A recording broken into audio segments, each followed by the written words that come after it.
In December 1899, following heavy defeats at Stormberg, Magersfontein and Colenso, and the possible abandonment of Ladysmith, British Prime Minister Lord Salisbury met with his cabinet to reassess Redvers Buller's appointment as commander of British forces in South Africa. They decided to replace him with the 67-year-old Lord Frederick Roberts. Blinded in one eye and only 1.6 meters tall, Roberts cut an unlikely war hero. But he had been awarded Britain's highest award for bravery, the Victoria Cross, while fighting for the Empire in India, and distinguished himself further in military campaigns in Abyssinia, which is Ethiopia today, Afghanistan, and Ireland.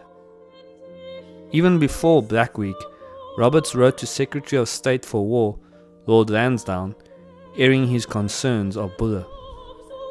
On the 8th of December he wrote, "I am much concerned to hear of the very gloomy view which Sir Redvers Buller takes of the situation in South Africa. He seems to me overwhelmed by the magnitude of the task imposed upon him, and I confess that the tone of some of his telegrams causes me considerable alarm. From the day he landed in Cape Town, he seemed to take a pessimistic view of our position, and when a commander allows himself to entertain evil forebodings, the effect is inevitably felt throughout the army. I feel the greatest possible hesitation and dislike to expressing my opinion thus plainly, and nothing but the gravity of the situation and the strongest sense of duty would induce me to do so, or to offer, as I now do, to place my services at the disposal of the government. The difficulty of making this offer is greatly increased by the fact that, if it is accepted, I must necessarily be placed in supreme command. But the country cannot afford to run any avoidable risk of failure. A serious reverse in South Africa would endanger the empire." Roberts may have seemed dramatic, but it was not only because of his fervent patriotism. He also had a personal interest in the war. His only son, Freddie, was fighting in South Africa. On the 15th of December, during the Battle of Colenso, Freddie and his men tried to keep the field guns from being captured by the Boers. However, Freddie was shot, and 2 days later he would die of his wounds. He would be awarded the Victoria Cross, just like his father. Lord Roberts learnt of his son's death from Lansdowne on the same day he accepted the job as Commander-in-Chief of British forces in South Africa. Lansdowne would later write, "The blow was almost more than he could bear, and for a moment I thought he would break down, but he pulled himself together. I shall never forget the courage he showed, or the way in which he refused to allow this disaster to turn him aside from his duty."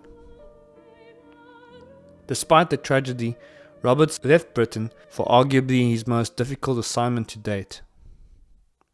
On the 10th of January 1900, he arrived in South Africa with his Chief of Staff, the 44-year-old Lord Horatio Herbert Kitchener. Kitchener had rapidly developed a so-called heroic reputation after victories in the Sudan, conquering that territory in 1898. He lacked compassion and was described as cold, calculating, ruthless, and arrogant, and was driven by a fierce ambition. He could, and frequently did, lose his temper, and did not hesitate to turn on friends if it meant he could benefit from their downfall. He had risen in the army by virtue of his intelligence and his energetic devotion to the tasks assigned to him.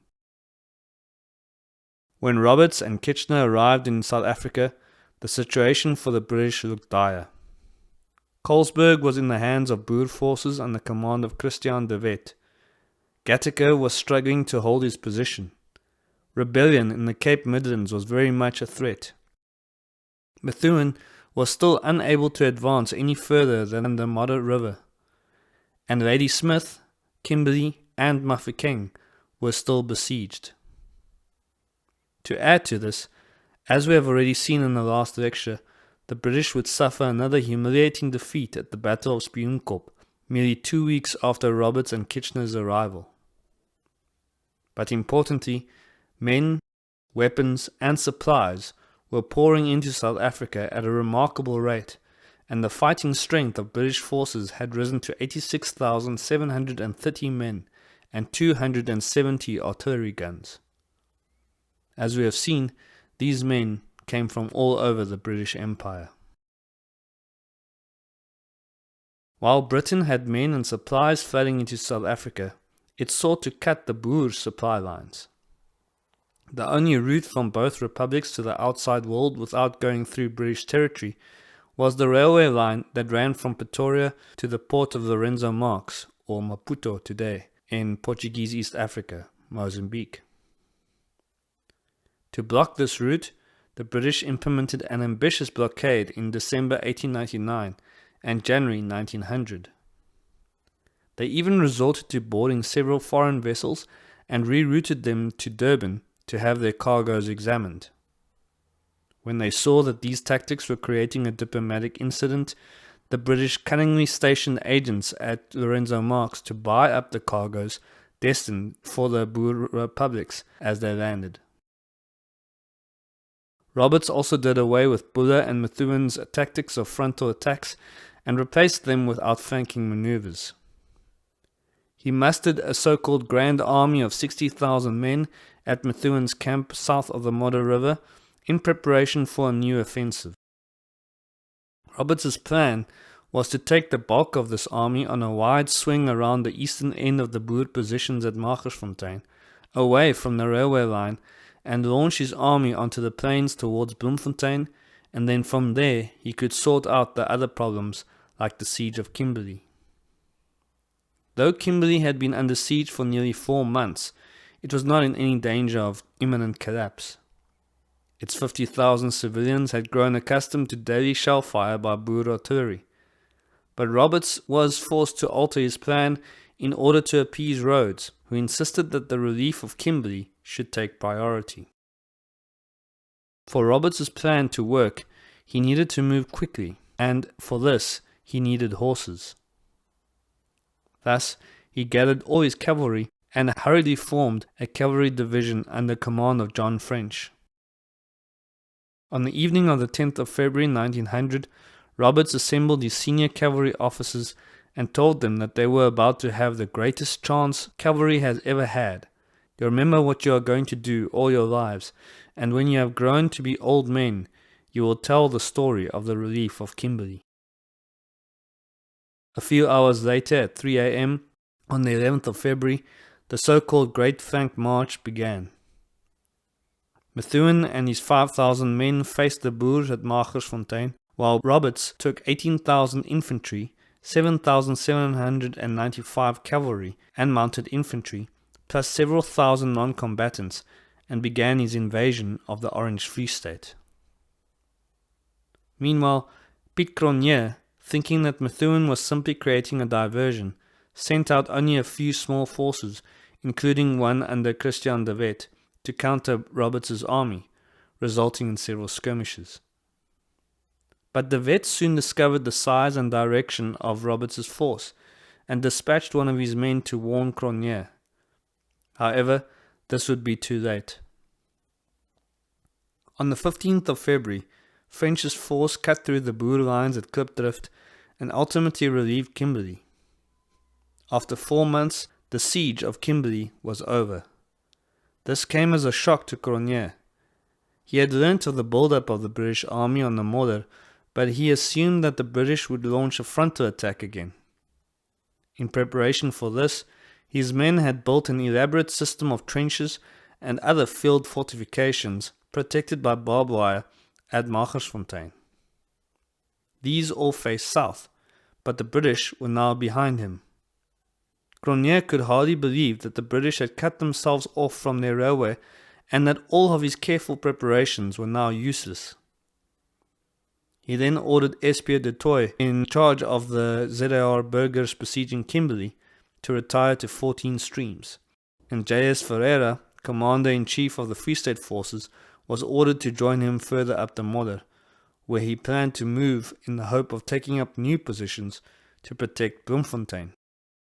Cronje had selected the most direct route for placing himself between the British and the Free State capital, but by doing so he lessened his own chances of escape. He thought that the British objective was simply to relieve Kimberley, and that if he removed his force from Roberts's line of march, he would not be touched. But he was unaware that for Roberts, the relief of Kimberley was only part of his grand plan to take Bloemfontein. On the night of 16th of February, French had barely arrived in Kimberley when he was ordered by Kitchener to move out and cut off Cronje and his forces, who were trekking east along the Modder. With less than 1,200 men available to him, French rode out to track down the Boer general. By 11 a.m. on the 17th of February, Cronje had reached the Modder at Paardeberg drift. He and his burghers felt reasonably safe there, believing that the main British force could not catch them before they crossed the river and took up suitable defensive positions, blocking Roberts's path to Bloemfontein. Some of the wagons had already started to cross, others were outspanned, and the oxen turned loose to graze. Some of the burghers and the women had even built fires, preparing to cook lunch, while others stretched out in the shade of their wagons to get some rest. Then, without warning, from less than 2 kilometers away, British artillery guns opened up on them, sending shells bursting among them. Most of the Boers immediately panicked, which gave French enough time to launch his attack. This turned out to be a crucial turning point because, as it turned out, Cronje's force outnumbered French by 4-1. Thus, it's unlikely that French's exhausted men could have withstood a determined attack if the Boers had responded in time. All afternoon, French held his own and prevented the Boers from moving, while Kitchener sent forward more troops. By the end of the second day, the Boers at Paardeberg were completely surrounded. However, due in part to Kitchener's recklessness in sending troops in waves against well-defended Boer positions, the British would lose 1,262 men, including 20 officers and 300 men killed, one of the largest casualty counts for a single day during the war. It forced Roberts to take over from Kitchener and command the battle himself. But Cronje was also in trouble. Many of his horses and draft animals had been killed in the battle to such an extent that his laager could not be moved to safer terrain. He was completely encircled and was eventually forced to surrender on the 27th of February with 4,000 men.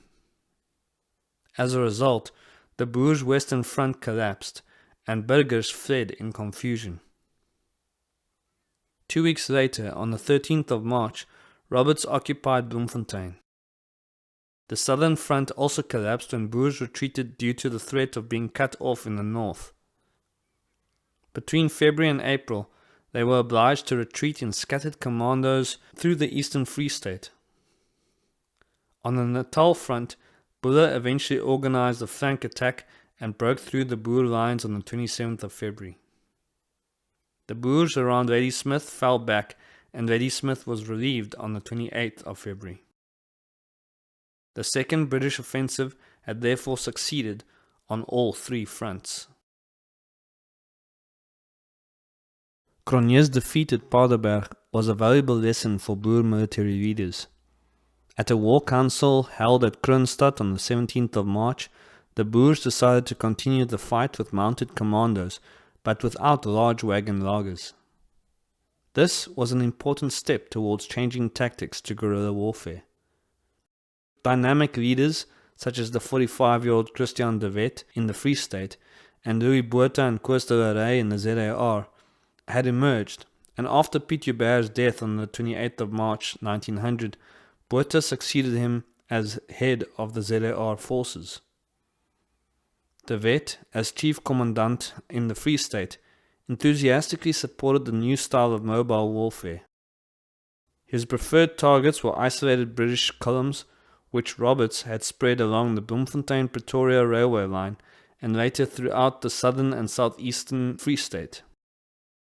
On the morning of the 31st of March, his brother, Piet de Wet, opened fire from the east on the British camp at Sonnhuispost, 28 kilometers east of Bloemfontein. The British, hastily fleeing in the direction of Bloemfontein, ran into the ambush prepared for them by Christian de Wet, lying in wait with 350 men in the Koornspruit. The British suffered heavily in the ensuing battle, losing over 500 men, while de Wet only lost 8 men. With this attack, de Wet achieved one of his most brilliant victories. Then, on the 4th of April, de Wet followed up his success with victory at Mostardshoek near Reddersburg, attacking the isolated British column. But on the 10th of May at the Sand River, he and Louis Botha were unable to prevent Roberts from advancing along the railway line towards the Vaal River. The ZAR commandos retreated, and on the 28th of May, Roberts annexed the Orange Free State as the Orange River Colony. Meanwhile, on the 17th of May, Mafeking under Robert Baden-Powell was also relieved from Boer siege. Despite heavy British losses at Doornkop near Roodepoort on the 29th of May, Johannesburg and the mines of the Witwatersrand fell into Roberts' hands 2 days later. Then, on the 5th of June, Roberts entered the ZAR capital, Pretoria. A week earlier, Paul Creer and his government had fled eastwards to Machadosdorp along the Delagoa Bay railway line. Roberts decided to drive off the ZAR commandos under Botha lurking to the east of Pretoria. On the 11th and 12th of June, the Battle of Diamond Hill, or Donkerhoek, took place only about 30 kilometers east of Pretoria. On the afternoon of the 12th of June, the British broke through the Boer lines on the southern flank at Diamond Hill. The Boers retreated in an easterly direction along the Delagoa Bay railway line to protect their rear against Buller's advance from Natal, thus enabling French to occupy Middelburg on the 27th of July. Following that battle, de la Rey was sent to the Western ZAR or Western Transvaal in early July to recapture the area and incite a Boer resurgence. He immediately began with a victory at Silkhout's Neck on the 11th of July, about 30 kilometers west of Roberts' headquarters in Pretoria. This success attracted large numbers of demoralized burghers back to the commandos. In the meantime, events in the Free State were not going Roberts' way. He thought that with the capture of Pretoria, the war was over, but soon realized that the Boers intended to continue the resistance. Subsequent victories for the Boers at Bedolfsburg on the 29th of May and Lindley on the 31st of May made this clear. Roberts also found out how truly vulnerable his line of communication was with Christian de Wet's attack on Roodeval station to the north of Kroonstad on the 7th of June. Aside from the loss of large stocks of clothing and ammunition worth £100,000, Roberts' telegraph lines had also been cut, thus severing the communication line between himself in Pretoria and the rest of his forces. It became clear to Roberts that something had to be done to thwart de Wet's operations. On the 16th of June, Roberts sent out a proclamation ordering that farms near any place where the railway was cut or from which attacks were made on British troops were to be burnt down and the owners be arrested. That same morning, de Wet's homestead near Roodeval was burnt to the ground.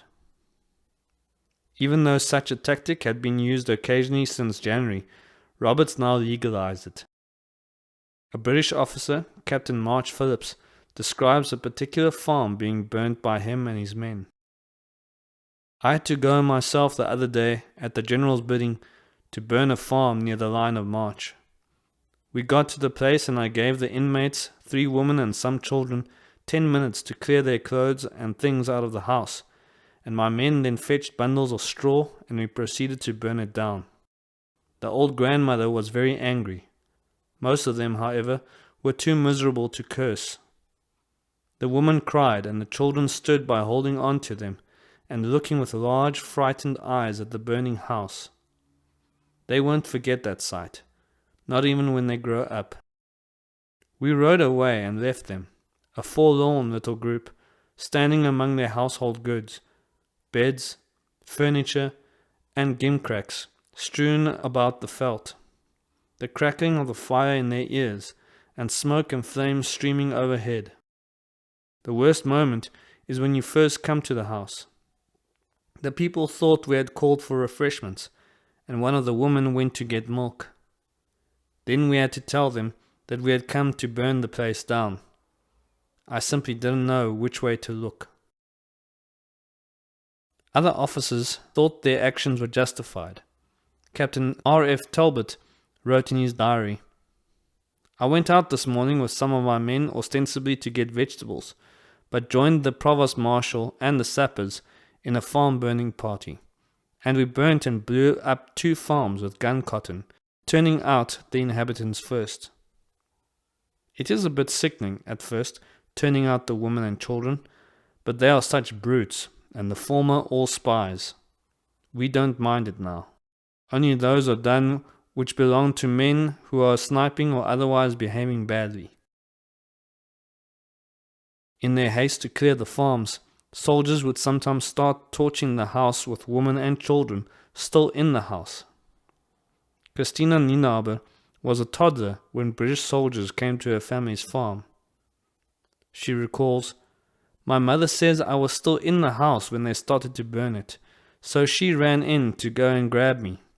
My hair was singed by then." Often, during these farm burnings, British forces witnessed the resilience of Boer families facing such destruction. Phillips recalls one particular act of defiance which stood out for him. At another farm, a small girl interrupted her preparation for departure to play indignantly their national anthem at us on an old piano. We were carting people off. It was raining hard and blowing, a miserable hurried home leaving, ransacked house, muddy soldiers, a distracted mother saving 1 or 2 trifles and pushing along her children to the ox wagon outside, and this poor little wretch in the midst of it, pulling herself to strum a final defiance. Hostages would also be taken and forcibly carried on military trains, but this created such an uproar in Britain that it was quickly abandoned. The burning of farmhouses presented a major problem to the British military command, namely, what to do with the growing number of homeless Boer women and children. At first, destitute families were left to drift through the countryside, fending for themselves, taking whatever shelter they could get. Some found refuge on other farms, others made their way to towns, and some were even taken in by black Africans. But then, from as early as about July 1900, the British started placing these families in ad hoc facilities called refugee camps that were already in place to accommodate Boers and their families who had already surrendered, so-called Henzoppers. Thus, the scorched earth policy did not begin with Kitchener in 1901 as is popularly thought, but rather under the orders of Roberts. But far worse was yet to come. Meanwhile, British forces drove Free State forces eastwards, capturing Bethlehem on the 7th of July. The Free State government and commandos moved beyond the Wittebergen and into the Brandwater Basin.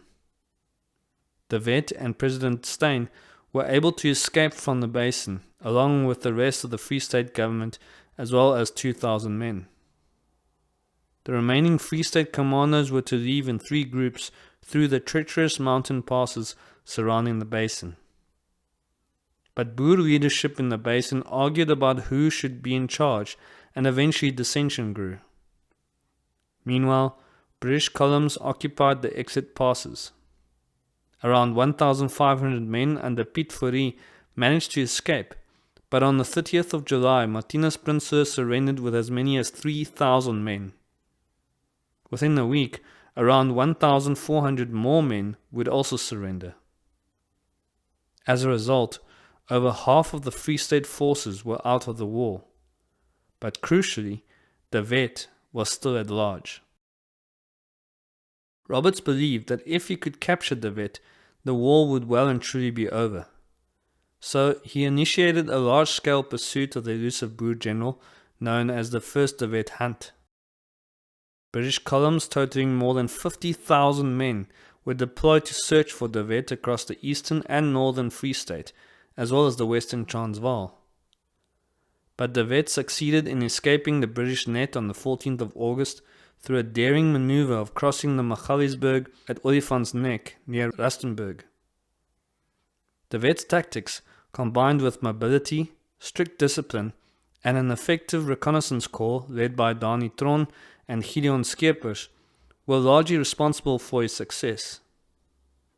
In addition, the weak British communications and intelligence systems, as well as their disrupted supplies, also suited de Wet.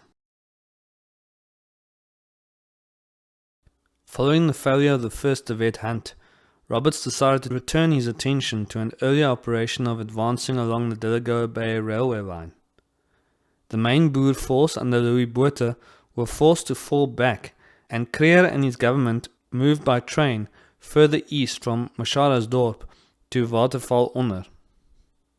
On the 15th of August, Roberts from Pretoria met up with Buller from Natal. Roberts's force now consisted of more than 20,000 men against Botha's force of only 5,000 ZAR burghers to hold the line. In what would be the last set-piece battle of the war, Botha's men offered fierce resistance at Dalmanuta between the 21st and the 27th of August 1900. But eventually Roberts' superiority in artillery proved decisive, and the ZAR Boers were forced to retreat even further eastwards. On the 28th of August, the executive councils of the two republics decided in a joint session at Waterval onder to send the aging Creer to Europe via Delagoa Bay. The plan was for him to plead for the intervention of European governments, to secure peace and the preservation of independence for the ZAR and the Orange Free State. Schalk Burger was appointed as acting president of the ZAR, but Creer's mission would fail since the European governments were still not prepared to act against Britain's interests. By the end of August 1900, Roberts was convinced that the war was all but over. In his mind, the Boers could not possibly win. Both republics' capitals, as well as the towns of any importance, and most of the railway system were in British hands. In addition, his army had taken around 15,000 prisoners of war. More than half of the Free State army had surrendered. British troops swarmed over the land. Steyn now accepted that he no longer had a capital and fled north into the ZAR with de Wet. Among the Boer upper ranks, the low morale and heavy defeats caused some to give up. One of them was Christian de Wet's brother, Piet. On the 19th of July, he asked his brother if there was any point in continuing the struggle. Christian angrily answered, "Are you mad?" and turned his back on his brother. A week later, Piet de Wet rode off to turn in his rifle and surrender. He would then also collaborate with the British, branded a joiner by the Boers. On the 1st of September, Roberts annexed the ZAR as part of Her Majesty's dominions, and the name was changed to the Transvaal. Thus, both republics were now officially under British control. 3 weeks later, his columns reached Komatipoort, on the border of Portuguese East Africa.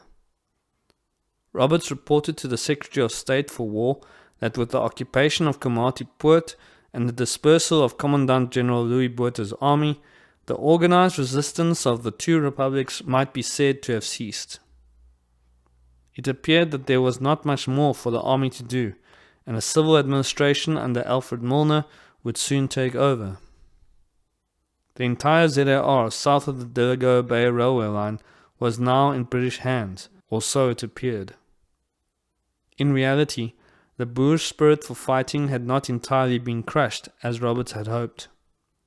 For these Boers, they were prepared to fight to the bitter end, thus aptly called bitter einders or bitter enders. the British would soon find out that the war was far from over.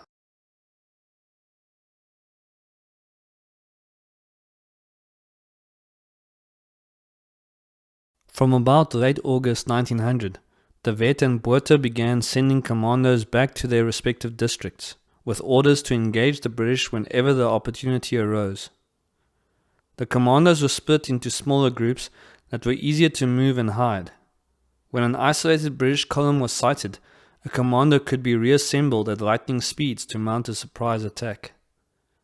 Mobility was the key to Boer strategy, with the mounted commandos in a position to be active, while those who did not have horses could hide in lagers in remote areas. In addition, the Boers underwent a thorough reorganization of their leadership structures. Capable officers were appointed in place of those who had proved inefficient. Under the new arrangements, burghers who had taken the oath of neutrality and returned to their farms were called up again. The most active organizers were de la Rey in the Western Transvaal and de Wet in the Free State. Their efforts and encouragement caused many burghers to rejoin the commandos, and this in many ways made up for the surrender of Prinsloo in the Free State and the ZAR defeats since the surrender of Cronje. By September 1900, the war had taken on a character entirely different from that of the preceding year. The adoption of guerrilla tactics was paying off for the Boers. In October, they launched a series of attacks on small towns. Near Vlakfontein, they tore up railway track in several places and ambushed the work parties dispatched to repair the breaks. There were numerous small engagements, and they were not, as the British believed, the last struggles of a defeated enemy. In actual fact, the British would suffer more men killed in action during this phase than in all the previous battles. There would be no more set-piece battles, only numerous hit-and-run actions, where the Boers would strike unexpectedly at separate locations. They would determine their attacks based on the viability of the target. Therefore, actions ranged from hitting isolated convoys or attacking small garrisons, to destroying railway bridges, blowing up locomotives, and sniping. Anything to disrupt the enemy with minimal losses to themselves. The Boers proved themselves skilled guerrilla fighters, but there was no overall strategy or master plan for winning the war. There was no real coordinated effort between the commandos. Each independent commander was left to harass the British as they thought best. The objective of guerrilla warfare is initially not to win, because you cannot win by yourself. But you could still prevent your enemies from winning, wear them down, and buy enough time so that your strength could increase to the point where you can once again put conventional armies in the field to confront and defeat the enemy in conventional battles. However, despite mass reductions in troops by the British since the annexation of the ZAR, the Boers were still vastly outnumbered by British forces. There was little chance of again mustering an army sizable enough to face the British in conventional battles. However, they still hoped that if they harassed the British forces for long enough, anti-war sentiment would start to grow and foreign intervention would come, leading to negotiations favourable to the Boer cause. Meanwhile, on the 6th of November, de Wet and Steyn were almost caught by the British near Bothaville. Both men escaped, but 114 Boers, including members of the Orange Free State Executive, were taken prisoner. After his escape, de Wet shifted his attention to the key objective of invading the Cape Colony. When Boer forces had been withdrawn from the southern and western fronts in March 1900, the Cape rebels were abandoned. But now hope rose that a new invasion could encourage Cape Afrikaners to join the Boer forces again. If the theatre of war was widened to include the Cape Colony, it would complicate the task of the British, who would have to withdraw troops from the Free State and the ZAR to ward off the enemy from within their territory. On their way south, de Wet and his 1,500 mounted burghers forced the British garrison at de Wetsdorp to surrender on the 23rd of November, and 408 British were taken prisoner. However, delay caused by this clash allowed 3 British columns to pursue De Wet in what would become the second De Wet hunt, while thousands more troops came by rail from what was now the Transvaal colony. In the eastern Transvaal, a period of comparative calm followed the Battle of Dalmanuta, since the Boer commandos in general avoided engagement with the numerically superior British forces. However, on the 28th to the 29th of December, a force led by Ben Viljoen overwhelmed an isolated British garrison in a nocturnal attack at Helvetia near Machadosdorp. In the western Transvaal, De Rey and his generals under his command constantly harassed the British during the last months of 1900. On the 3rd of December, he captured a convoy of 126 wagons bound for Rustenburg with Christmas supplies for the British troops. 10 days later, he, Christian Beyers and Jan Smuts, along with 2,500 burghers in all, followed this up with victory at Nooitgedacht. Here, 1,500 British troops were camped in a kloof at the foot of the southern slopes of the Magaliesberg. On the peak above, some 300 more troops manned a heliographic station. Early on the morning of 13 December, the Boers attacked from the west. Beyers attacked along the crest of the mountain, while De Rey and Smuts attacked along its southern slopes. Beyers managed to occupy the peak, which enabled his men to fire on the camp in the kloof below. This ultimately decided the battle, but Smuts' men failed to block the British line of retreat, and De Rey's men began plundering the British camp, which enabled the British to escape with nearly 2/3 of their force intact. Boer casualties numbered 78, while the British lost 332 men through casualties and a further 306 were taken prisoner. The Boers managed to acquire a large quantity of provisions, draft animals, rifles, and ammunition, and the victory raised their morale. But De Rey's victory at Nooitgedacht was far from flawless. His attack had not been efficiently coordinated with Beyers, and his men were still very undisciplined. Be that as it may, his planning was meticulous, his information had been accurate, and he knew the terrain.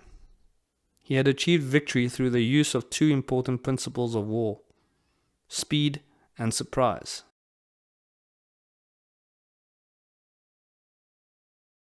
Approximately half of the white population in the Cape were Afrikaners, so a mass rebellion within the colony was a distinct fear for the British.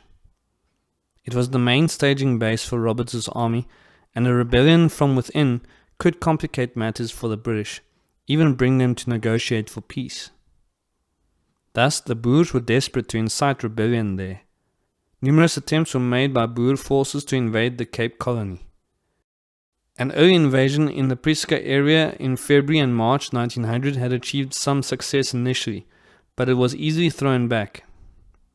In mid-January 1901, De Wet marched south to invade the Cape, but was forced to abandon it when the British became aware of his plan. However, other Boer leaders did manage to make incursions into the Cape with smaller forces. Pieter Hendrik Kritzinger from the Free State made 3 incursions into the Cape, but on the 16th of December 1901, while being pursued by British troops near Hanover, he and his men ran into heavy fire, and he was shot and captured after trying to rescue some of his wounded men. James Barry Hertzog was far more successful. He succeeded in shaking off his pursuers and penetrated the Cape as far as Lambert's Bay on the Atlantic coast. Hertzog proved himself to be one of the most audacious Boer guerrilla leaders and was never captured. These and other commandos in the Cape were sources of great anxiety for the British. They knew that these commandos could not operate without support from the local populations. And indeed, while the Cape Afrikaners would not openly rise up in revolt, they made no secret of their sympathy for the Boer cause. This forced the British authorities to declare martial law throughout the entire Cape on the 17th of January, excluding ports and black African areas. The British hoped that martial law would control the local populations and curb pro-Boer sentiment in the Cape. But the Afrikaners resented martial law, or what many called markie law, and eventually most came to resent the new order. All citizens were required to carry passes to enter, leave, or move from a district. A curfew was imposed, the sale of liquor was controlled, bicycles had to be registered, neutrality now became unacceptable, and farmers were ordered to give information and actively aid British columns, as well as all horses not actually needed on farms had to be given up for use in the British Army, and hotels had to file daily reports on their guests, and there were harsh restrictions on a long list of prohibited goods that included food for men and animals, leather goods, blankets, tobacco, and horseshoes. British journalist H.W. Wilson wrote of the new draconian measures. Martial law in many of the districts was administered with a want of tact which added fuel to the secret fire of indignation. Business was impossible. Chaos ruled in place of order, and the freaks of some of the military despots were such as to irritate almost beyond endurance those who were devoutly loyal to the flag. But it would be the military courts which brought the realities of war to the citizens of the Cape. After the British annexed the Orange Free State and the ZAR, all burghers in the field technically became rebels. But to avoid mass executions of men who were in fact prisoners of war, the British did not attempt to apply this logic. However, in the case of Cape Afrikaners who took up arms and joined the enemy, the British were not so forgiving. Some 700 of them were tried and sentenced to death as traitors, but the executions of Cape rebels did not begin until 1901. It's hard to say whether the executions accomplished their purpose of deterring Cape Afrikaners from joining commandos. But what is certain is that they provoked outrage and bitterness against the British, which persists among many even to this day. To make their point, the British usually compelled leading citizens and sometimes the entire population of a town to witness the reading of the death sentence and, in a few instances, the actual execution. The executions of Johannes Lotter and Gideon Skeepers attracted the most attention. Lotter had been a successful guerrilla leader until he was captured on the 5th of September 1901. He had become a Free State burgher after the war started, but the British ignored this fact and accused him of being a traitor. He was convicted on 9 counts, 2 for murder and 1 for flogging a British subject. On the 11th of October 1901, all business in Middelburg was suspended and leading citizens were ordered to appear in the public square. In what one correspondent called a most impressive ceremony, the death sentence was read to Lotter, who fainted and had to be carried back to the jail. The next day he was taken to a kopje just west of the town, tied to a chair, and shot. The following day, Piet Wolfhard, another Cape rebel, was executed on the same spot. Gideon Skeepers was not, as the British claimed, a British subject. He was born near Middelburg in the ZAR and enrolled as a telegraphist in the ZAR Staats Artillery when he was 16. 4 years later, he was transferred to the Orange Free State Staats Artillery. In the early months of the war, he served under Piet Cornier and later served under De Wet, where he established his reputation as a scout. When De Wet's attempt to invade the Cape failed, he sent Kritzinger and Skeepers with smaller forces to encourage Cape Afrikaners to join them, as well as wreck trains and burn the farms and homes of Afrikaners regarded as traitors by the Boers. For months, Skeepers and his commando carried out raids from Olival North to Worcester, whilst being pursued by British columns. Skeepers was only 22 years old, but became a living legend to sympathizing Afrikaners. He was eventually caught when he fell ill, and he was accused on various charges of murder, arson, rough handling of prisoners, and the ill treatment of black Africans. He denied most of the charges, and was particularly angered by the charge that he had ill-treated black Africans. This was not because the charge was untrue. It was because to him, such a charge seemed unjust. Scorched was appalled that black Africans were allowed to testify in court, or were even allowed to be jailers and order about white prisoners. Nonetheless, he was found guilty, and on the 18th of January 1902, Gideon Scorched was bound to a chair and blindfolded before being shot by firing squad. The British treatment of prisoners who they perceived to be rebels only hardened the resentment Cape Afrikaners had towards the British. For Afrikaners, men like Scorched were martyrs, murdered by an unjust regime. There were also calls of outrage from countries such as Holland, Germany, France, and the United States of America. U.S. Senator Henry Moore Teller of Colorado was among those who protested the sentence given to Scorched, and he called for U.S. President Theodore Roosevelt to ask Britain to set aside the sentence in the interest of humanity, but it was too late. Even in Britain itself, politicians such as Winston Churchill, who was by then already a member of Parliament, criticized the executions because they were creating martyrs. To the Afrikaners, rebellion did not seem as terrible a crime as it did to the British, but they were horrified by the executions, which for many brought back memories of the hanging of rebels at Slagtersneck in 1816. Now, a new generation of Afrikaners was hardened in the belief that the British were unjust, cruel, and bloodthirsty.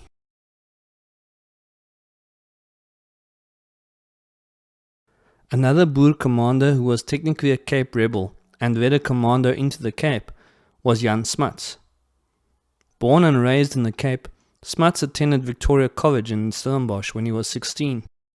He then went on to study at Cambridge in England before returning home in 1895. He was practicing the law in Pretoria when Guerrilla appointed him as state attorney at the tender age of 28. When Pretoria fell, Smuts joined De La Rey, where he quickly became a skillful guerrilla leader. At a conference of ZAR leaders on the 20th of June 1901, it was decided that Smuts would lead a commando into the Cape Colony with the objective of inciting rebellion. With a hand-picked force of 362 men, he started off on a dangerous expedition of over 3,200 kilometers with Jacobus van Deventer and Ben Boer as his two lieutenants. One of Smuts' hand-picked men was Deneys Reitz. By this time, Reitz was only 18 years old, but already a veteran of the war. As we have already seen, he had been involved in the early engagements around Ladysmith, as well as at Spioenkorp. He had also taken part in the ZAR forces' eastward retreat after the fall of Pretoria, and had escaped into the bushveld to continue fighting, where he met up with Smuts. On the 5th of September, Smuts' commandos slipped across the Orange River by night and entered the Cape. As they crossed, they were involved in skirmishes with Basutos and were plagued by heavy rain, riding for days in the cold. 3 days after entering the colony, they encountered the British for the first time at a pass called Moordenaars-Poort. The following day, there was another fight. With no doctors and no bandages or medical supplies of any sort, and no wagons, the wounded had to ride, and when they could no longer ride, they were left in farmhouses to be collected by the British. Smuts and his men were short of almost all necessities. Reitz did not have a shirt or even underclothes, only a ragged coat and worn trousers full of holes. On my naked feet were dilapidated rawhide sandals, patched and repaired during 8 months of wear, and I had only one frayed blanket to sleep under at night. Few of his companions were better off, and every day conditions worsened. On the 17th of September 1901, Smuts scored a small but still significant victory. His scouts reported that 200 British cavalrymen were waiting for them at the end of a valley just ahead. Smuts decided to attack the camp because he needed the horses and ammunition. Eventually, after fierce fighting, Smuts lost only 1 killed and 6 wounded, while the British suffered 26 killed and 39 wounded. The Boers seized what they could get from the camp, taking fresh horses, weapons, and all the ammunition they could carry. As their clothes were in rags at this point, they also took the British uniforms. Raids raided an officer's tent and managed to find the clean British uniform, a new rifle, full bandoliers of ammunition, as well as a new horse. Raids recounted how he felt taking weapons and uniforms from dead British soldiers. I looked upon them with mixed feelings, for although I have never hated the English, a fight is a fight, and while I was sorry for the men, I was proud of my share in the day's work. Smuts gained a lot by the victory. Not only was he available to re-equip, re-provision, and rearm his commander, but he had also broken through the net of British troops surrounding him. He and his men were now free to raid in the Cape Midlands, creating a stir wherever they went. Equally important, the battle renewed the confidence of his men in him as a leader. The weather improved, and they lived off the land, raiding farms or getting food from sympathetic farmers. They worked their way south, successfully dodging the columns sent to catch him, until they were only 80 kilometers from Port Elizabeth, today Guerrilla. Smuts did not tell his men where he was leading them or why, and some speculated that he actually intended to attack Port Elizabeth, but then an unexpected disaster befell them. On the 29th of September, having been pursued by British columns, Smuts and his men retreated to the remote and rugged Paardeberg mountains, where they soon became hungry. In early October, they resorted to eating cycad seeds, which are extremely poisonous out of season, but because they did not grow on the Highveld, the Boers were unaware of this. At Bedrogsfontein, men began to vomit and rolled on the ground, groaning in agony. More than half of the commander became incapacitated, with Smuts actually slipping into a coma. At the same time, British troops were moving in to attack them. Van Deventer was too sick to move, but Boer managed to assemble all those still able to function along the top of the ridge they were still occupying. From there they lay down an accurate volley of rifle fire on the approaching soldiers, who retreated to the opposite hillside. By the next morning, most of the sick men began to recover, and one by one they stumbled to their feet to move again. Smuts himself had to be helped onto his horse. Eventually they made their way south and reached a point from which they could see the Indian Ocean, and at night the lights of Port Elizabeth. No other commando had ever or would ever penetrate so far south into the Cape.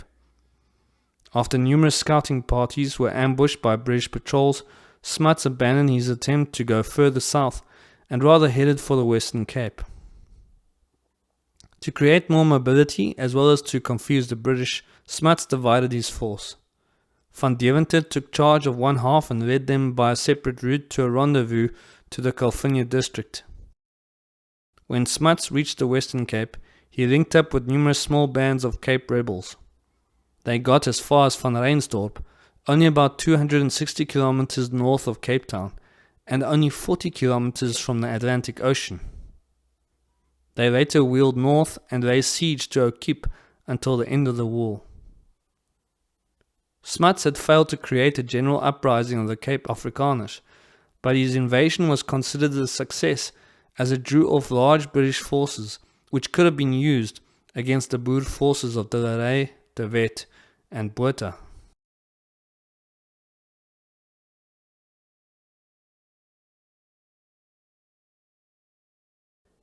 In December 1900, Roberts returned to Britain in triumph, thinking that the war had been won. He left his command to Lord Kitchener. Frustrated by the Boers' refusal to surrender, Kitchener continued both Roberts's scorched earth policy, as well as the wider practice of population clearance from hostile rural areas, but implemented them more systematically. Before arriving in South Africa, Kitchener had already gained notoriety for his ruthless methods. His campaign to crush the Mahdi's dervish army in the Sudan made him popular, and he chose the official title of Kitchener of Khartoum, which is the capital of Sudan, to cement his reputation as conqueror. During this campaign, at the Battle of Omdurman, Kitchener's soldiers slaughtered 10,000 dervishes in a day, while 20,000 lay wounded on the battlefield. London newspapers reported that Kitchener sent out squads of soldiers to kill them off in order to save lint and other medical necessaries, and the limited staff of nurses from being overworked. The skull of the Mahdi was also brought to Kitchener, who apparently used it as a paperweight for his documents. Evidently, he looked upon his enemies with scorn, and this attitude would continue in how he viewed the Boers. To Kitchener, Boer women were as much of an obstacle in the way of military victory as the Boer guerrilla fighters. 5 days after assuming command in South Africa, he wrote, "The woman question is always cropping up. There is no doubt the women are keeping up the war and are far more bitter than the men." He was concerned about women who were left on the farms, as he remarked to one of his generals, "Every farm is an intelligence agency and a supply depot, so that it is almost impossible to surround or catch the enemy." He concluded that the solution to his problem was the mass removal of Boer women and children from farms into what were called concentration camps. In 1895, the Spanish were the first to employ this strategy, what they called reconstruction. They attempted to isolate Cuban rebels from the peasants who sometimes fed or sheltered them during the Cuban War for Independence. Kitchener believed that this kind of strategy was useful in his fight against the Boers. To him, the removal of all women and children would not only deprive the Boers of food and intelligence, it would also demoralize them to the point of surrendering. Therefore, he believed that it would bring the war to a speedy conclusion. A British intelligence officer recalled, "It was thought that pressure might be brought to bear on the commandos through their womenfolk and that they would not be able to bear separation from their families. It was apparently expected that the Boers would be prepared to abandon war for the sake of love." At the same time, Kitchener ordered the construction of a network of fortifications consisting of blockhouses and barbed wire barricades, with the intention of restricting Boer guerrilla movements and then trapping them. Around 6,000 kilometers of blockhouse lines were built in the Transvaal, the Free State, the Eastern Cape, and Natal, covering the land, as Meredith puts it, like a spider's web. This network was highly effective in controlling the movement of Boer guerrillas. Then, from January 1901, Kitchener embarked on a series of so-called military drives to flush them, systematically clearing the area of all their means of support, such as horses, livestock, crops, women, and children. Around 30,000 Boer homesteads were systematically burned down or blown up by the British, and all livestock and crops were destroyed, leaving around 150,000 people, mostly women and children, homeless.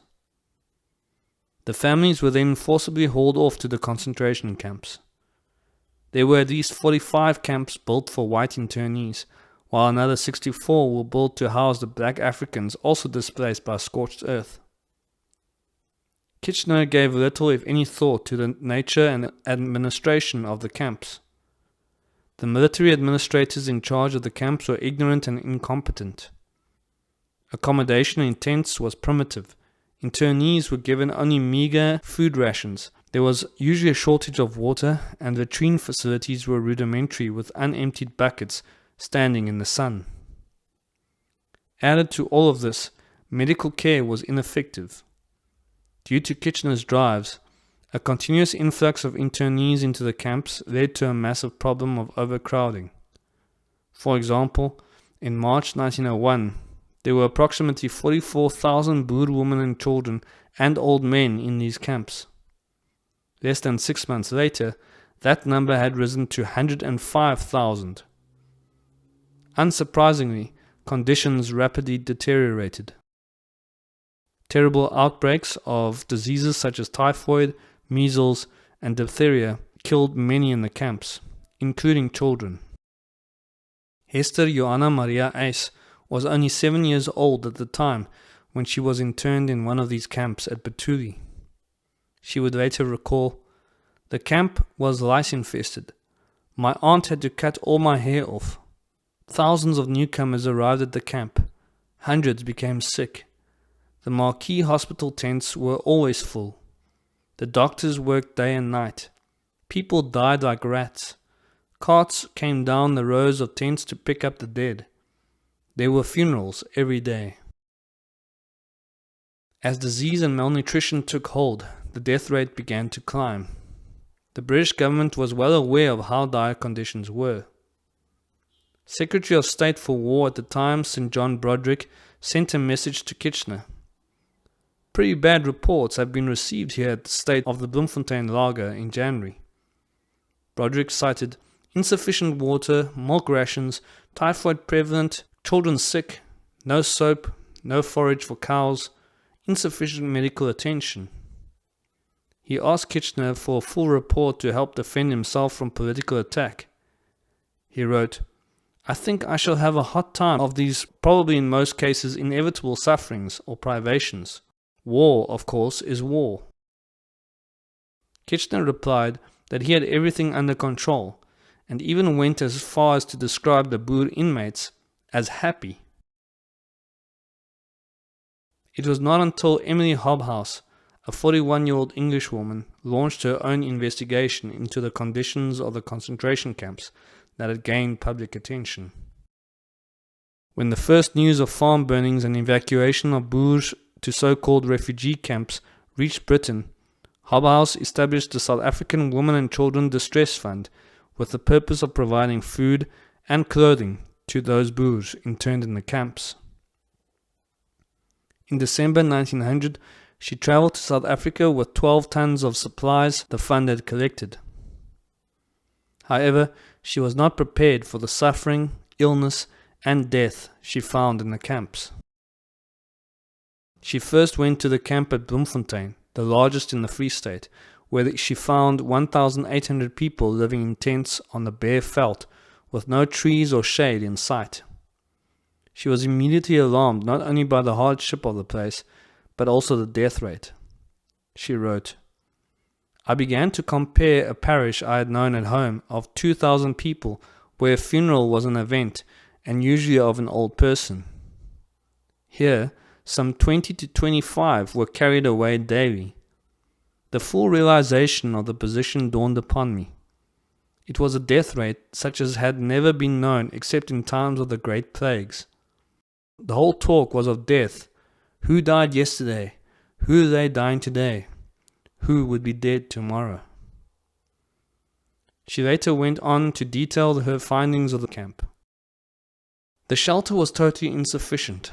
When the 8, 10 or 12 persons who occupied a bell tent were all packed into it, either to escape from the fierceness of the sun or dust or rainstorms, there was no room to move, and the atmosphere was indescribable, even with duly lifted flaps.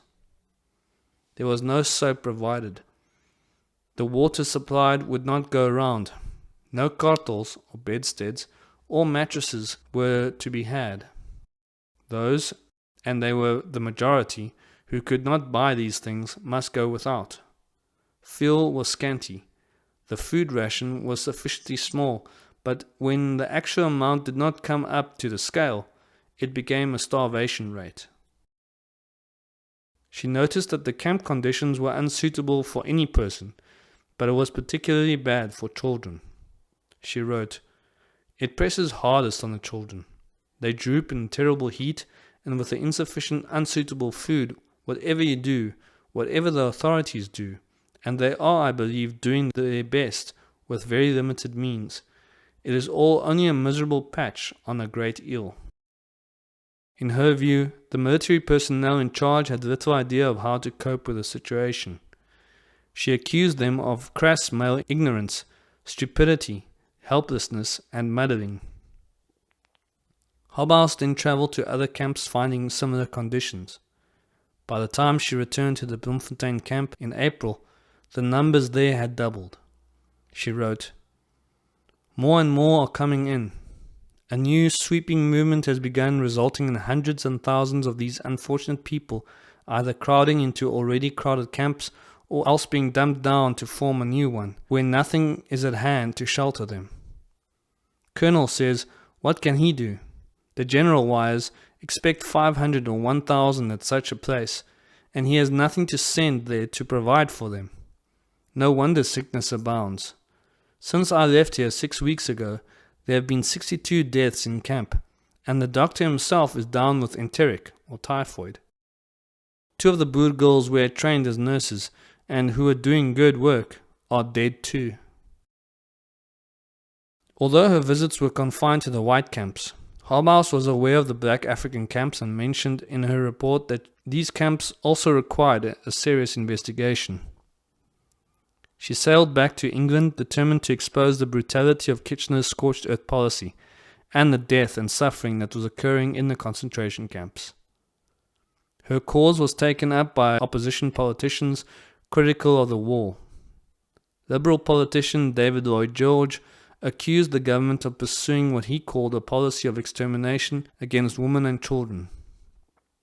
He told Parliament, "When children are being treated in this way and dying, we are simply arranging the deepest passions of the human heart against British rule in Africa.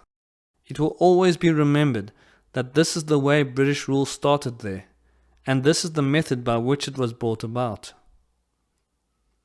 But Broderick shrugged off such criticism. He laid the blame at the feet of the Boer guerrillas, who were forcing the military to adopt such policies. He went even further and stated that the camps were necessary to protect families who would otherwise starve on the veldt. According to him, conditions in the camps were improving and mortality rates were falling.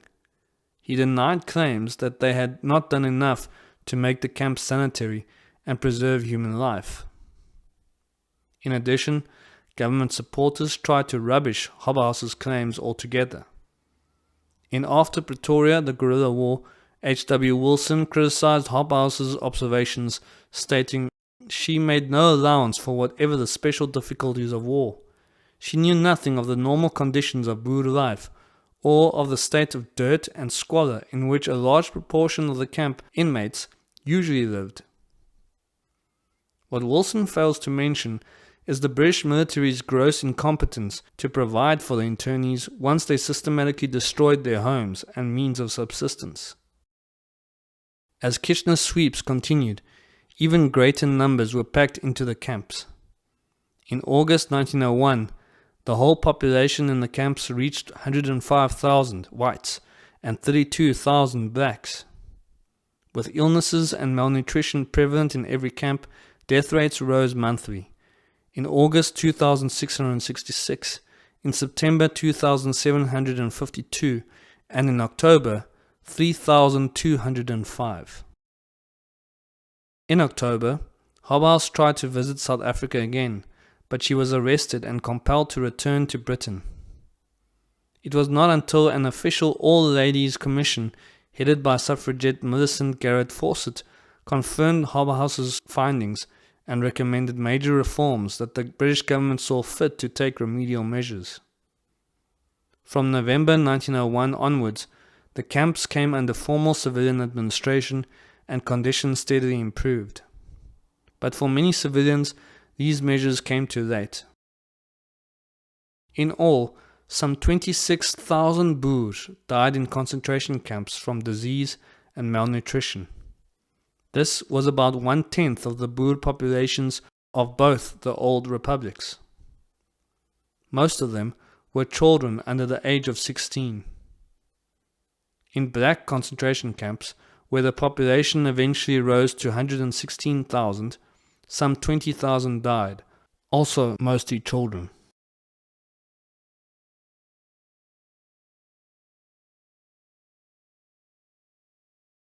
Both sides tended to let their morality slip towards the end of the conflict.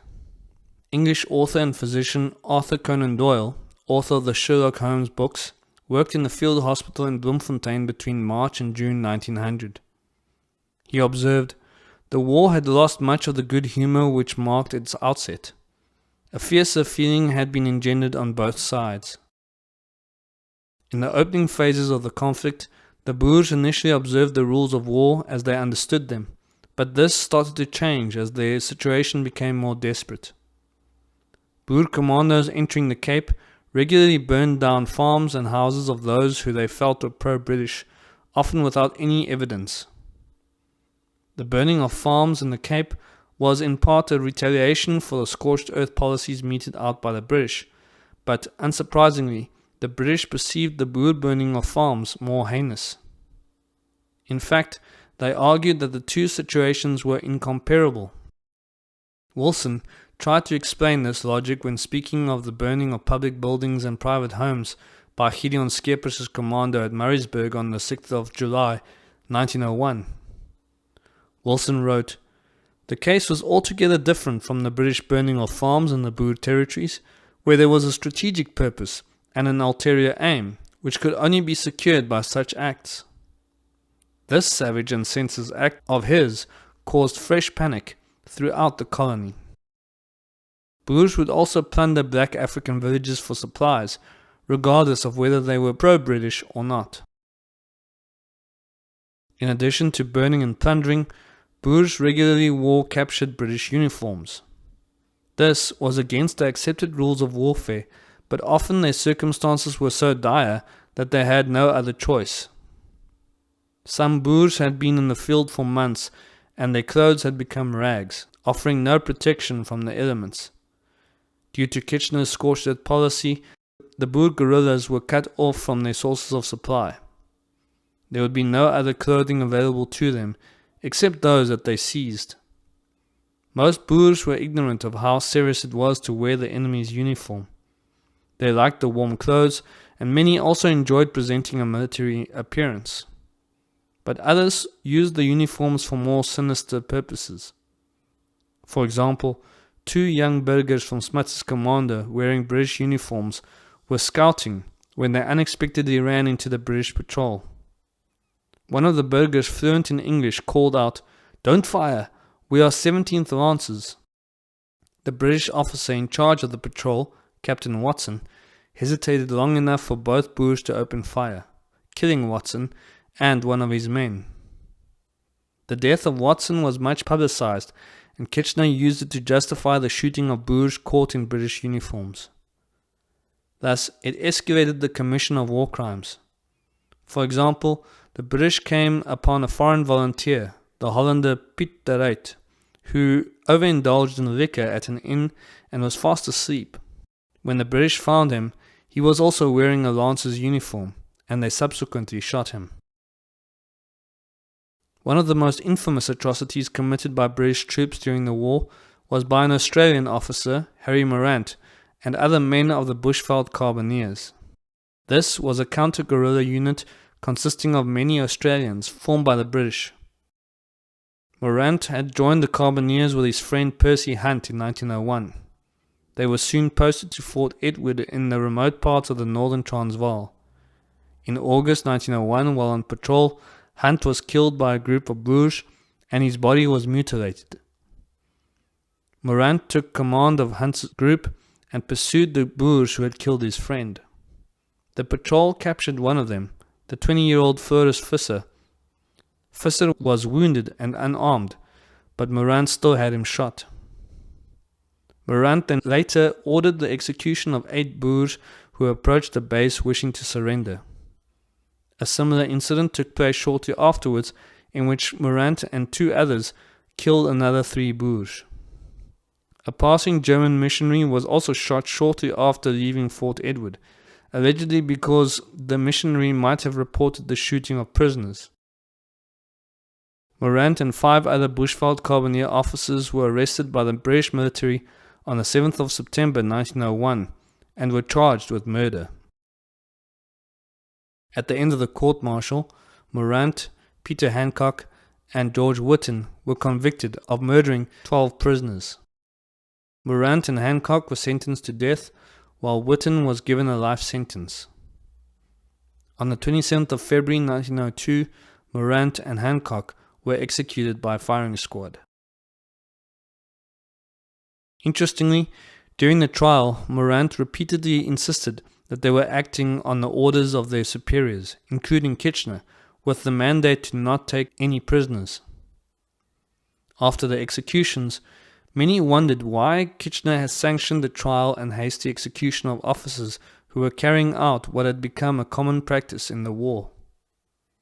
Australians were shocked that Australian officers could commit such crimes, but they were also outraged that Britain executed them without consulting the Australian government first. In fact, due to the Morant and Hancock executions, the Australian government would later insist that no Australians be court-martialed by the British military during the First World War. To this day, many Australians believe that Morant and Hancock were scapegoats used to protect senior British officers from prosecution. Boers were equally guilty of torturing or shooting prisoners and civilians. Particularly towards the end of the war, Boers did not have the capacity to hold British prisoners of war. Generally, they would let these prisoners go. However, they would not show the same mercy to those they perceived as spies. During his trial, Gideon Skeepers openly admitted to flogging black Africans who he thought were spies, and also admitted to executing so-called traitors. In one instance, 2 men who he deemed to be Afrikaner spies were caught by his men and brought before him. With no jails or courts available to him, Skeepers felt that he either had to shoot them or release them. In the end, he decided to release one to carry a letter back to the officer who had sent them and to shoot the other. The 2 men were made to draw lots to determine who would live and who would die.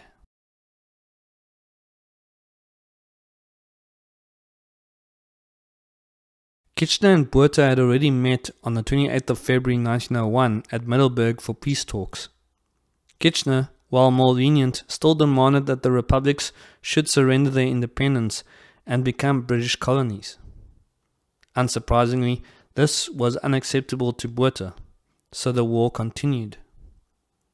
Less than a year later, the Dutch Prime Minister Dr. Abram Kuyper sent a communique to the British government on the 25th of January 1902, offering his government services as mediator in peace negotiations.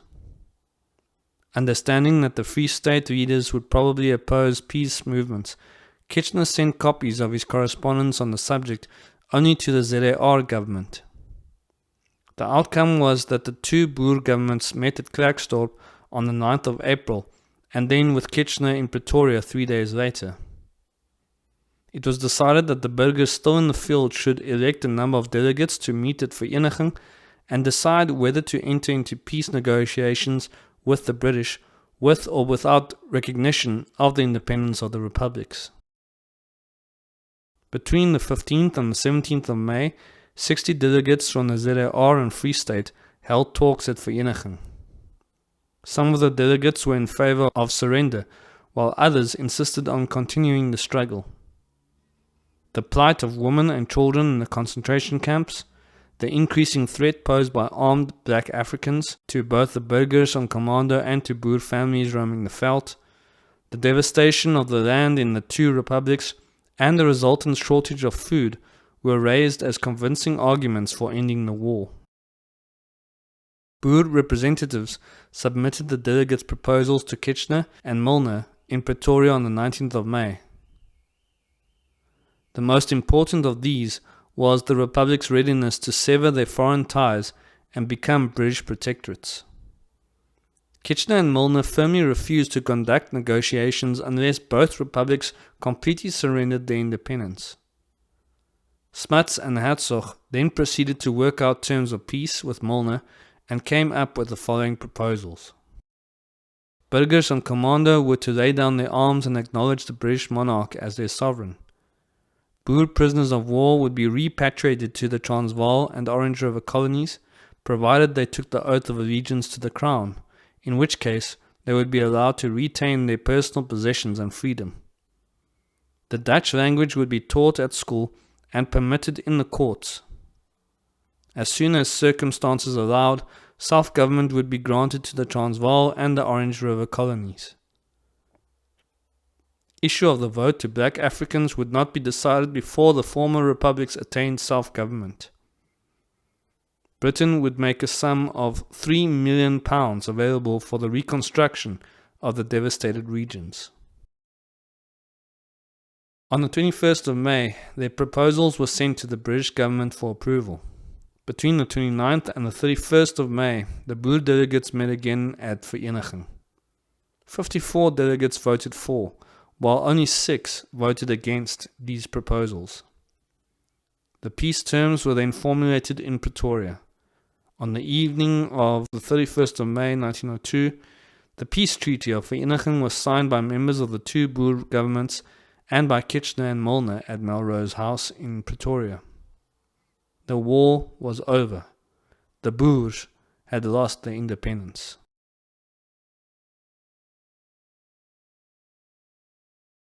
In less than 3 years of war, South Africa had been brought to the brink of ruin. The predominantly agrarian society of the Boer republics was devastated by the scorched earth policy of Roberts and Kitchener. Boer and black African populations were decimated by a combination of the war, the concentration camps, and through exile, which would have a lasting effect on the demography in the region. Many exiles and prisoners were unable to return to their farms at all. Others attempted to do so, but were forced to abandon the farms due to the irreparable damage done. Many Boers and black Africans flocked to the cities to join the ranks of the unskilled urban poor, competing with the Uitlanders in the mines.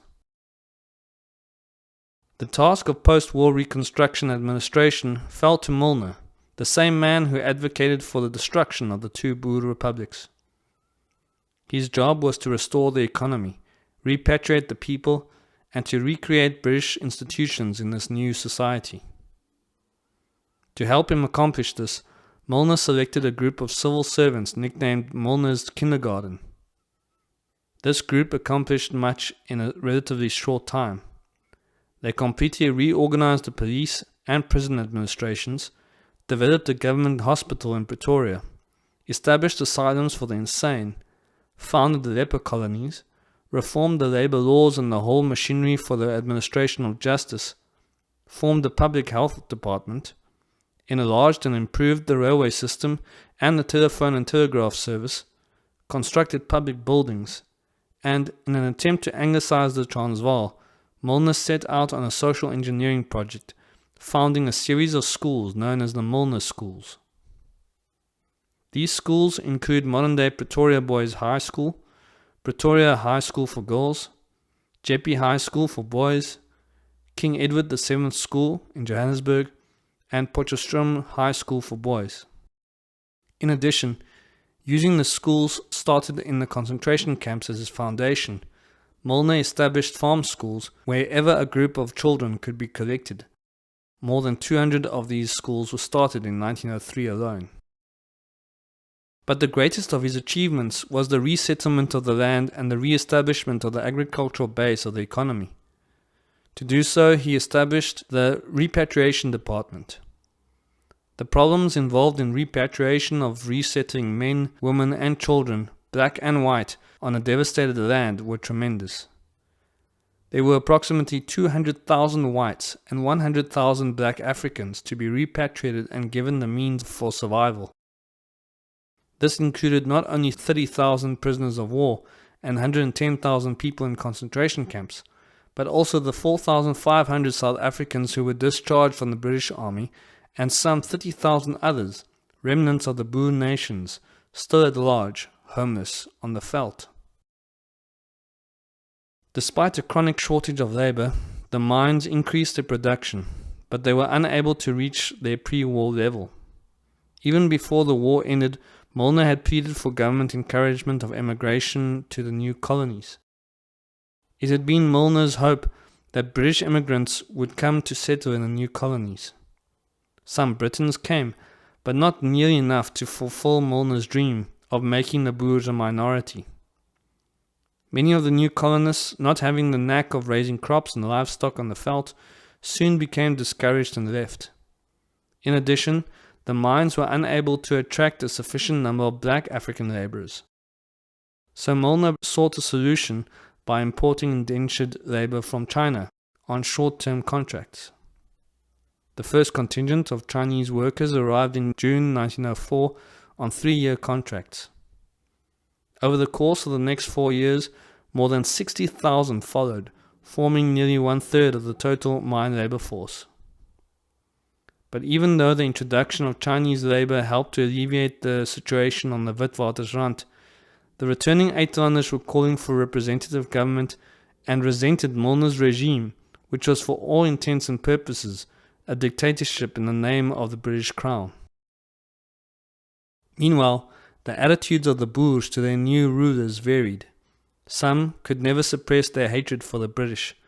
Others wanted to forget the war and get on with the business of rebuilding their farms and their lives. For Deneys Reitz, the end of the war was a bitter pill to swallow. He wrote, "Our men fired away their ammunition into the air, smashed their rifle butts, and suddenly flung their broken weapons down, before putting their names to the undertaking which each man was called upon to sign, that he would abide by the peace terms. When my father's turn came, he handed over his rifle, but refused to sign. The officer pointed out he would not be allowed to remain in the country, and my father agreed. I had to stand by him, so I also refused to sign." Now, although some Boers were willing to come to terms with the British, very few were willing to forgive those of their own countrymen who had sided with the enemy. Indeed, the Handzoppers and Joiners had chosen the winning side, but their place in post-war society was unpleasant. Their fellow countrymen regarded them as traitors, and the feeling against them was intense. They were socially ostracized, insulted, boycotted, and even banned from churches unless they publicly admitted their guilt and repented. In some areas, it was even a disgrace to have an unburnt farmhouse. Meanwhile, the animosity towards the British fueled the resurgence of Afrikaner politics in the new colonies. Before long, Afrikaners were fast gaining momentum politically. On the 6th of December 1906, the Transvaal was granted self-government, and in February 1907, the Het Volk Party, founded by Botha and Smuts, won the elections. As a result, Botha became Prime Minister of the Transvaal. In 1908, he participated in the National Convention, which opened up the way for the passing of the South Africa Act of 1909 by the British Parliament, which in turn allowed for the formation of the Union of South Africa. On the 31st of May 1910, exactly 8 years after the signing of the Peace Treaty of Vereeniging, South Africa obtained Dominion status, and Botha became the first Prime Minister of the Union of South Africa.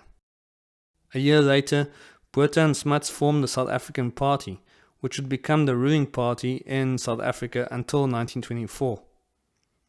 What Milner feared was exactly what happened. The urban white population controlling commerce and industry was predominantly English, while the rural white population controlling agriculture and the government was predominantly Afrikaner. Milner's failure to change the composition of the white population to assure predominance of the English race was bitterly disappointing to him. After all, in his mind, that was the whole point of the war itself.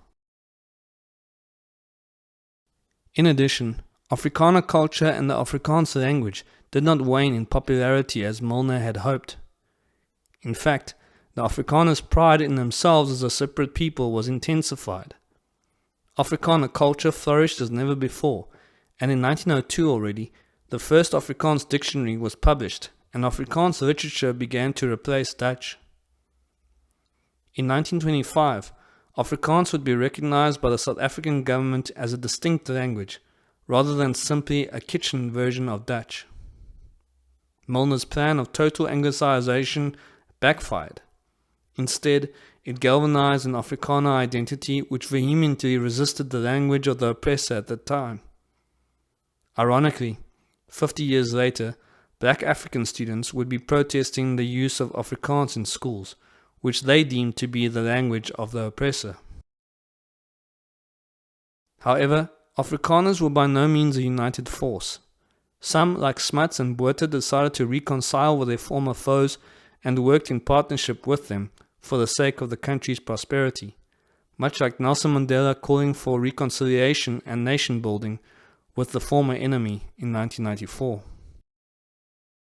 Others like De Wet, De La Rey, and Hertzog still felt bitter resentment towards the British for the destruction of their farms and what was done to their women and children in the concentration camps. This hatred never really subsided, and when South Africa entered the First World War on the side of Britain, it led to a rebellion in 1914, orchestrated by bitter-einde leaders like De Wet, Jan Kemp, and Mani Maritz. Afrikaner nationalists, disillusioned with Smuts' reconciliatory attitudes towards the khakis, would break away from the SAP and form the National Party, eventually beating Smuts in 1948 and changing the trajectory of South African history with the advent of formal apartheid. The Anglo-South African War was in many respects a global conflict. Much like the current war in Ukraine in 2022, thousands of foreign volunteers flocked to South Africa at the start of the 20th century to fight an ideological war for values which they believed in. For these volunteers, it was republicanism versus imperialism, David versus Goliath, freedom versus tyranny. In contrast, those from within the British Empire proudly stepped forward to make their empire even greater. It would be Britain's first modern war, and it foreshadowed the slaughter that was to come only 12 years later with the advent of the First World War. Finally, the Anglo-South African War was and remains personal to many South Africans. Countless families, black, white, coloured, and Indian, were drawn into it and will have some link to it. As it turns out, it had a direct effect on my family. Indeed, my great-great-grandfather, Hendrik Jacobus Prinsloo, was a veldkornet of a ZAR commando. When news of the conditions inside the concentration camps spread among Boer forces, Hendrik and his commando were tasked with collecting as many Boer women and children as they could take in an attempt to keep them from falling into khaki hands. For months, his commando managed to evade capture until, or so the story goes, he was betrayed by one of his men who became a joiner and alerted the British to their position near Bloed River in the Transvaal. On the 29th of July 1901, Hendrik and his commando were trapped and ambushed by the British. His daughter, Susara Margaretha Prinsloo, remembered how she and her mother lay down flat in the ox wagons as the canvas was being shot to shreds. Eventually, they were forced to surrender, but not before disposing of all their weapons and ammunition, including a Gatling machine gun, into deep crevices near the river. Then, apparently when it came to formally surrendering to the British officer, Hendrik, in another act of defiance, pulled out the last remaining weapon he had on him, a Joseph Rogers biltong knife, and attempted to attack the officer, but was restrained by his brother and son. They were sent off to a prisoner of war camp on Hawkins Island, Bermuda, in the North Atlantic Ocean, while the women and children, including Susara, were sent to the dreaded concentration camps. Hendrik and most of his family, including Susara, survived the war, but Hendrik's anger, particularly towards the man who had betrayed him, would last beyond his death and be carried over for at least 2 generations. The Prinsloo and later the Besaidner children were explicitly told not to play with the children of hensoppers and joiners. In the end, the war was, as Percy Fitzpatrick had predicted it would be in 1898. It was a war that divided races, communities, and families. It turned father against son, brother against brother, and left an indelible mark on the social, political, and physical landscape of South Africa.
handvol grys uit die hand am wyk, waaronder ons blare. Handvol grys uit die hand am wyk, maak my koninkrijk en handvol waarboomblad en narrebosblad en waarboomblad, narrebosblad. Daar was gister en nou is ek ryk, nou skatrijk.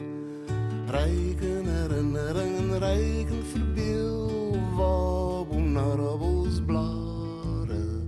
Ryk in verbeel van die vroere tyd, in my hand am wyk en handvol waarboomblad en narrebosblad en waarboomblad, narrebosblad. Adam was gister en nou is ek ryk, nou skatrijk.